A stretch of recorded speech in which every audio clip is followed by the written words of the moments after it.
И знаете, он же не угомонится, пока видит, что котлетка есть. Когда котлетка закончится, он что ты пойдешь делать, Макс? Вот туда храпеть пойдешь на диван. Можно будет снимать продолжение, да?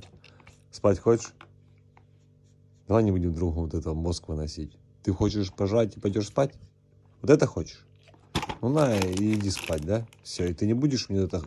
Если будешь храпеть, я тебя буду ругать. Ты понял? Он знаете, как храпит? Это отдельная тема для разговора. Подожди, стой, фу. Я пока... Фу сказал! Фу!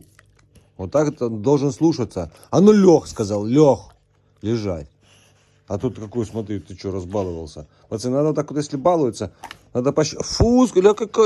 Фу! Ля как огрызается. Фу! Огрызается только, на! Так нельзя, наверное, делать было, да? Ну, правда такая. Я пиво просто выпил.